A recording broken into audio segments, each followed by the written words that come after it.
This is a fascinating one. Should maternity leave be rebranded as maternity service? Well, Radio 4's Emma Barnett thinks that it should be, and former Women's Hour and Current Today programme presenter is making the case in her new book, Maternity Service, and she joins me now.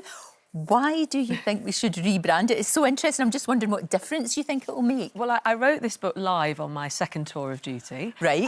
Our daughter is now 2, and it was a kind of crazy thing where I started thinking, I've never read a book which has captured this time. Right. And once my neural pathways, once my brain started working again, day 2 or 3, I thought I'd try and capture it in a week. It was a heat wave. I bought quite a bit of rosé. I was on my own for the week, so my husband was doing a course and I had 2 children to look after. I also bought some Chub Rub shorts from Marks and Spencer's because I had to do a lot of walking and it was hot. Yes. And day 3 of writing, I suddenly thought to myself, it's service. There's new kit, there's a uniform, there's a drill time, there's lots of stuff you can't know how you're going to handle.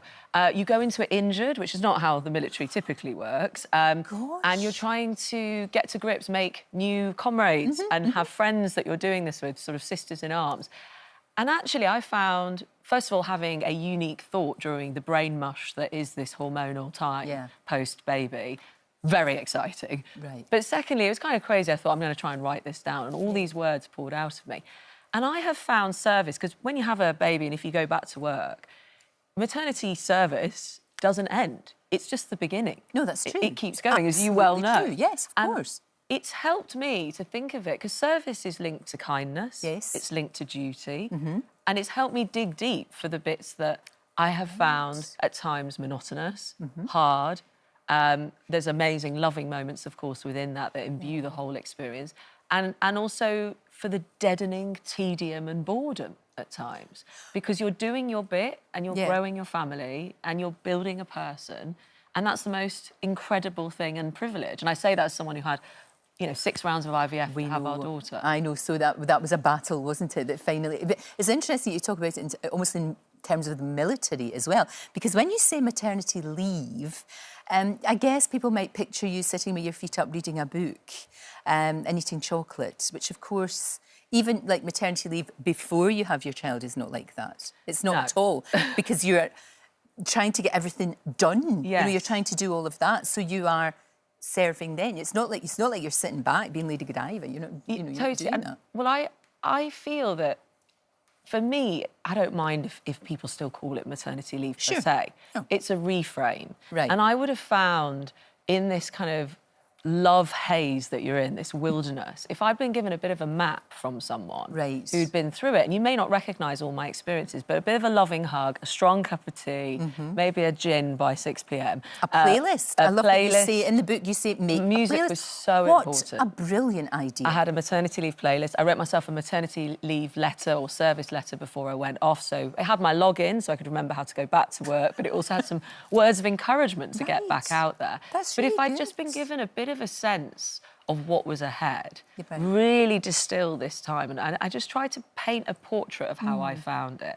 And I couldn't do it the first time around. I was so in it. Of course. But I almost, you know, as journalists, I sort of came back and tried to be a bit of a correspondent from the front line of it. OK. To offer a bit of a map and a bit of a loving hand to another woman. You've been really honest in this, though, Emma, as well, about the fact that you felt lonely sometimes. Yeah. And I think a lot of women feel that right after the babies. Even although, you know, if their partner's there or they've got family round about them, you can still feel terribly lonely. I think you can also feel like a stranger in your own life. Everything looks the same, but nothing is the same. And of course you have...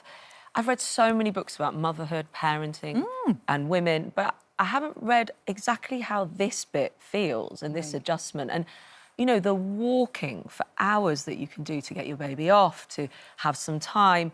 There's a deadening sometimes to it as well, you know.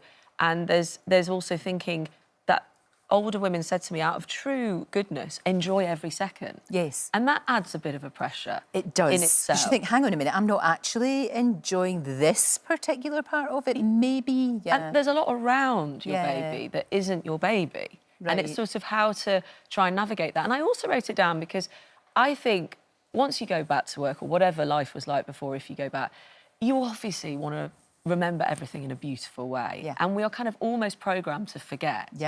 And I think there's a flattening of women's experience, that we don't always give the full colours, the highs, the lows.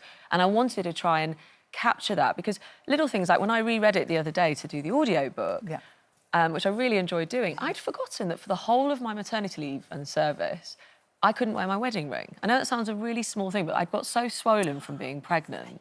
Didn't want to have it resized again. I really missed that. Yeah. And I'd forgotten that already. That had been such... Your hands are on the pram, you're changing nappies. You see your hands the whole time. Or things like, I call it delayed gratification. You may see something that you just really want to go and do. And mine was quite a silly one, one of the ones I included was I saw a piece of rubbish at the end of the street, a whole heap. Have a litter claw, I know I'm cool. And I wanted to go and just deal with this because there'd been a load of wind.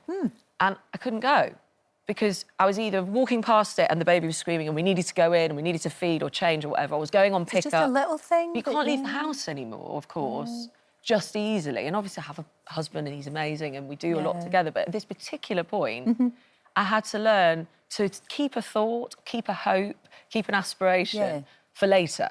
And maybe get to it if you're not too knackered on the sofa in front of the TV till later. Everything changes. Even just going out for your friends, you know, before you would go out for a friend, a coffee or a drink or whatever, it changes because you're right, you can't just go out the door. You can't just grab your bag and go. It takes ages. Well, I got a message from a woman the other day. She was 5 months in and she was in a cafe and her husband had given her some time and she said, is it going to get better? And I was like, it will definitely change and it will also, of course, get better. But you don't know actually once you're in it, especially for the first time, that it will change. Yeah. It's just keeping on. And another woman wrote to me, she said, I'm a new gran. And she said, and I made a joke publicly about knowing every inch of my local park, like intimately. Because I did maternity service, 2 lockdowns or 3 lockdowns, and then another maternity service. So I just said, I might need a wide berth from parks for a bit. And this woman said to me, I'm a new gran and I've only just gone back to the park recently. She's had a 20-year break from parks. So she'll be back. And do you know grans do a salute? There's a salute, when you're walking past, because I was out in the pram with Billy and this other granny came towards me, she was like, granny duty, and she saluted me like this. And it was lovely. I felt as if I was part of an amazing club. But you do see women with buggies now in a whole... You'll see them in a different way again. And I see them like, you got out. I want to go up to them. Yes. You got out of the house. You've achieved an amazing thing. Do you think being a mum's made you better at what you do? In my job? Yeah. I think it's given me a fullness of experience at times and it's made me see a whole other part of life I didn't know anything about. Well, this is great. And as you said, it's a roadmap and it's covering... Just when you thought, you know, you knew everything there was to know and we don't. It's really, really good. It's a great idea. It's got everybody talking here. We're all It's also very short because women don't need a very, very long... This is very true, but it's perfect. Emma's book, Maternity Service, is out today. Happy Publication Day. Thank you. It's a pleasure to start it with you, Lorraine. Thank you so much. Come back and see you soon. Well, that's a wrap for this video. We hope you enjoyed it. We have all the best moments from the show right here on the channel. And if you like this video, then we think you'll love this one. See you next time.